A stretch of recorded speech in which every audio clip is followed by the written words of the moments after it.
கர்த்தருக்கே மகிமை. Praise the Lord. நான் உங்கள் முகமடி. நம்ம தொடர்ந்து ஆதியாகமம் 2ஆம் அதிகாரத்தை பார்ப்போம், கேட்போம்.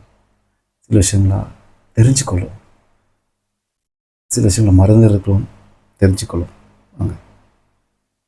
நிலத்தினுடைய சகலவித செடிகளும் பூமியின் மேல் இன்னும் உண்டாகவில்லை, நிலத்தினுடைய சகலவித பூண்டுகளும் இன்னும் முளைக்கவில்லை.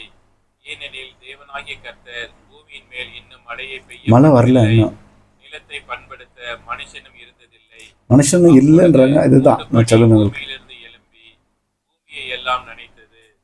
தேவனாகிய கர்த்தர் மனுஷனை பூமியின் மண்ணினாலே உருவாக்கி ஜீவ சுவாசத்தை அவன் நாசியிலே ஊதினார். மனுஷன் ஜீவ ஆத்மாவான். இங்க பாருங்களேன், இங்க இந்த 2ஆம் அதிகாரத்துல அதுதான் சில வருஷங்கள் நமக்கு தெரியும், போக போக நமக்கு தெரியும். என்ன பண்ணாரு, மனுஷன் உண்டாகலைன்ற மாதிரி சொன்னாங்க.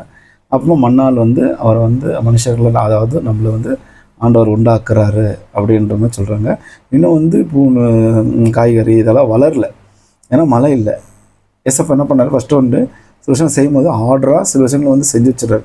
இப்போ நம்ம சில விஷயம் இப்போ இதெல்லாம் வாங்க போகிறோன்னா, பெருசாக ஒரு அமௌண்ட்டில் வாங்க போகிறோன்னா நம்ம என்ன இப்போ கொட்டேஷன் கேட்போம். அந்த கொட்டேஷனை கொடுத்த பேர் தான் அதுக்கு பார்த்துட்டு நம்ம இதெல்லாம் எப்படி இருக்குதுன்னு பார்த்து தான் நம்ம பில் பண்ண வைப்போம். அதே மாதிரி தான் இந்த இடத்துலையும் கர்த்தர் எல்லாத்தையும் செய்து முடித்து ஒரு டெமோவாக அதை பார்க்குறாரு. பார்த்துட்டீங்க இப்போ தெளிவாக நம்ம ஒரு விஷயத்தை பாருங்கள், நம்ம ஆண்டவர் எவ்வளோ ஒரு ஞானம் உள்ளவர், நமக்கு எல்லாம் அவர்கிட்ட பெற்றுக்கொள்ள முடியும்.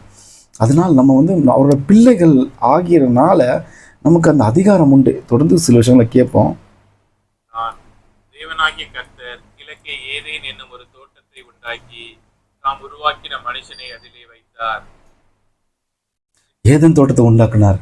மனுஷங்களை கிளீனாக தெளிவாக போட்டாங்க.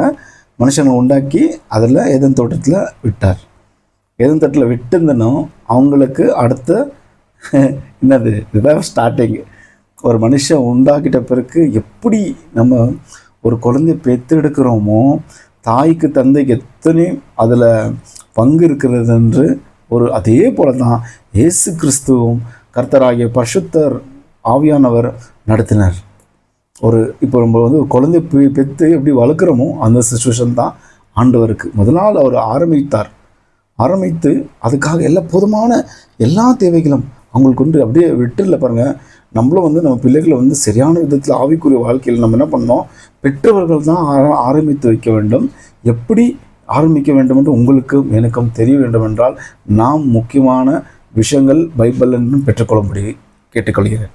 உண்மைகளை இப்போ நான் பேசுங்கிறது நமக்கு ஒரு சாதகமாக தெரிந்த புத்தியோடு பேச வேண்டும். அடுத்த வீடியோவில் பார்ப்போம். தொடர்ந்து